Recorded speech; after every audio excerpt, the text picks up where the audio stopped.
ইতালির সিসিলি দ্বীপের মাউন্ট অ্যাচোনা থেকে বিপুল পরিমাণ আগ্নেয় ছাই ও উত্তপ্ত লাভা উৎকিরণ শুরু হয়েছে।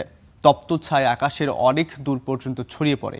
এর মধ্য দিয়ে টানা নবম দিনের মতো আগ্নেয়গিরিটির অগ্ন্যুৎপাত চলছে। গেল ২৬ জুন থেকে তীব্র কালো ধোঁয়া উৎকিরণের মধ্য দিয়ে আবারও সক্রিয় হয়ে ওঠে মাউন্ট ইটনা। সেদিনে ৩,০০০ মিটার উচ্চতায় থাকা আগ্নেয়গিরির জলামুখ থেকে অগ্ন্যুৎপাত হয়। এরপরে গনগনে লার্ভার স্রোত পাহাড় বেয়ে নিচের দিকে প্রবাহিত হতে থাকে। এ সময় আগ্নেয়গিরির চারপাশের এলাকায় ভূমিকম্পের মতো কম্পনও অনুভূত হয়। গত ২ জুলাই অগ্ন্যুৎপাত আরও তীব্র রূপ নিলে ইতালির বৃহত্তম দ্বীপ সিসিলির রাতের আকাশ পর্যন্ত লাল আভায় রঙিন হয়ে ওঠে।